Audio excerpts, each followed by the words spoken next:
ఇంకొకటన్నా అంటే నాకు రాజకీయ పార్టీల మీద కానీ కొంత రాజకీయంగా అవగాహన వచ్చినప్పటి నుండి చూస్తున్నా ఇప్పటివరకు కూడా ఈ రోజు వరకు నా స్టిల్ ఇక్కడ కూర్చున్నంత టైం వరకు కూడా అసలు ఎప్పుడు బహుజన కులాలు బహుజన బిడ్డలము మేము బీసీలము మేము ఎస్సీలము మేము కింది జాతులము అని చెప్పుకొని పట్టాలు చింపుకునే వాళ్ళు ఉంటారు కదా కొంతమంది. నేను ఒక బీసీ బిడ్డగా అడుగుతున్నా. ఇది చాలామంది ఉంటారు కదా అన్న, ఎందుకు మరి ఒక బీసీ బిడ్డ మన ముందుకి కొంత ఎదుగుదలతోని కొంత ముందుకు వస్తుంటే చూసి ఓర్వలేకపోతారు ఎందుకు అని. ఇప్పుడు బీఆర్ఎస్లకి ఇంకా 2-3 రోజులు ముందు పోతాడన్న దాకా కూడా ఆర్ఎస్ ప్రవీణ్ కుమార్ వచ్చి ఆయన ప్రమోషన్స్ మళ్ళీ టీవీ ముందర నిలబడి మార్నింగ్ న్యూస్ కి అయితే ఘోరం వచ్చి ఇవన్నీ కాగజ్ నగర్ లో ఓడిపోయినాం కదా సారు మార్నింగ్ న్యూస్ కి వచ్చి పోటీకి ముందుకు వచ్చి పోయే ముందు వచ్చి మళ్ళీ మీరు ఇట్లా ఉండాలి మీ సపోర్టు అది ఇది ఇవన్నీ మాట్లాడిపోయిండ్రు కదా, మరి దానికి ఏమందాం? నాకు అదే అనిపిస్తుంది ఇప్పుడు. అసలు అంటే ఇది నవ్వుతున్నా నేను, కానీ చాలా బాధ ఉంది మనసులో నాకు. ఎందుకు అని అంటే ఎప్పుడు అప్పర్ క్యాస్టర్లకి కమ్యూనిటీ అంటే 1-2% చాలా మంది చూస్తుంటాం కదా, 1-2% ఉన్న వాళ్ళు 5% ఉన్న వాళ్ళు ఏమో రాజ్యాధికారంలో ఉంటారు.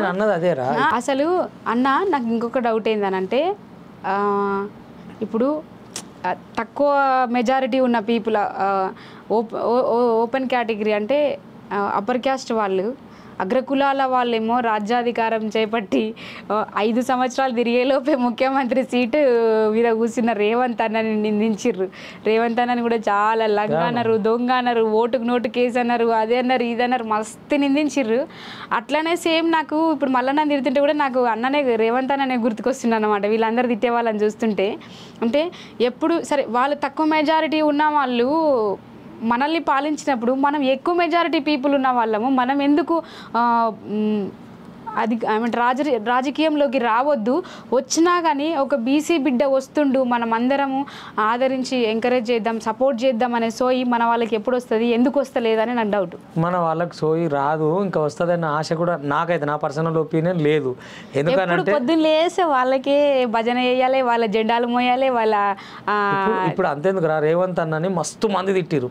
అంటే ఆయన మస్తు మందిని అన్నాడా, ఏమన్నాడు, అగ్రెసివ్గా మాట్లాడతాడు, ఇది రాజకీయం అన్నాడు, సొంత పార్టీ వాళ్ళే ఓర్వలే, అది ఇది అయిపోయింది. రాజ్యంలోకి వచ్చిరు ఈ కాంగ్రెస్ వాళ్ళు వీలులే కొట్టుకుంటారని ఒక అపవాదం ఉండే, అక్కడి నుంచి ఏం చేసిరు అంతా ఒకటైరు, ఆయనకు ముఖ్యమంత్రి సీట్ ఇచ్చిరు. ఇప్పుడు అంటున్నాను నేను ఈ సభాముఖంగా, కమ్యూనిటీ నడుస్తుందా వాళ్ళ కాన్సెప్ట్ నడుస్తుందా తెలియదు కానీ గప్ చూపున ఒక కమిట్మెంట్ నడుస్తుందా లేదా. అదే ఒక బీసీ బిడ్డ మున్నూరు కాపు బహుజనవాదం అన్నాడు, తర్వాత వదినొచ్చి ఇంటర్ కాస్ట్ మ్యారేజ్ చేసుకున్నాడు, అసలు బహుజనవాదం అక్కడ ఉంది. తర్వాత వాళ్ళ పిల్లలకు కూడా మహనీయుల పేర్లు పెట్టుకున్నాడు, అదే పద్ధతిలో కేశఖండన చేస్తాడు.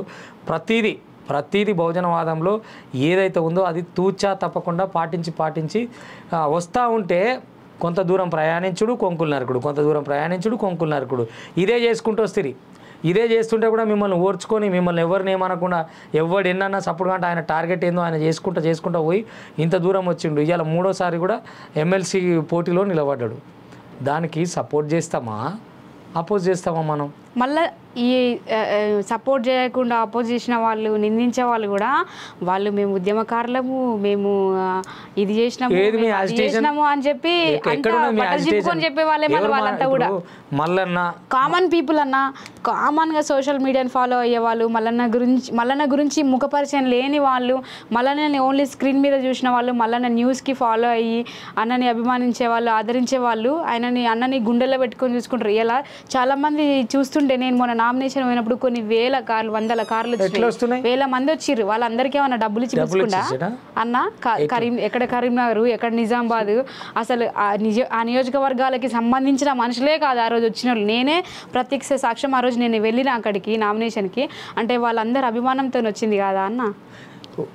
ఒక భ్రమల కోట కట్టుకున్నారు, కూలుతుంది అది. దానికోసం మనం పెద్దగా వరి అవ్వాలి. ఎందుకనంటే ఒక వ్యక్తి ఎంత దూరం ప్రయాణిస్తుండు, ఎంత దూరం వచ్చిండు, ఎట్లా ఉండే, ఎంత సామాన్యంగా ఉండే, ఎట్లా వచ్చిండు అనే దాన్ని వదిలిపెట్టి కార్లు ఎట్లా వచ్చినాయి, బిల్డింగ్లు ఎట్లా వచ్చినాయి, ఇంకా అట్లే ఉపాసం ఉండి ఎండబెట్టుకొని వండుకోవాలి అనే ఆలోచనలు ఉన్నప్పుడు వాళ్ళు అట్లనే ఉంటారు. ఎందుకనంటే వాళ్ళు చూసిరు. ఇప్పుడు రేవంత్ అన్న చూసినప్పుడు వాళ్ళ కమిట్మెంట్ చూడండి, ఎట్లా పోతారు ఏంది అనేది మన వాళ్ళని చూడురి కాలు పట్టి గుంజేందుకు ముందలు ఉంటారు ఏలు పట్టి ఎడలు చేసేందుకు ముందలు ఉంటారు అంతే తప్ప అట్లా చేసేవాళ్ళు మళ్ళీ మహామేధావులు అని తెలిసిన వాళ్ళే బహుజనవాదము ఈ వాదము ఉద్యమకారులము బహుజనవాదులము బహుజన బిడ్డలం అని చెప్పుకునే వాళ్ళే అట్లా చేస్తారు మళ్ళీ కామన్ పీపుల్ ఏమో గుండెల్లో పెట్టుకుంటారు ఇప్పుడు మొత్తుకుంటోంది ఒక్క రూపాయ మళ్ళన్న తిన్నట్టుంటే చలో ఎక్కడ ఏ ఛాలెంజ్ కైనా సిద్ధం నేను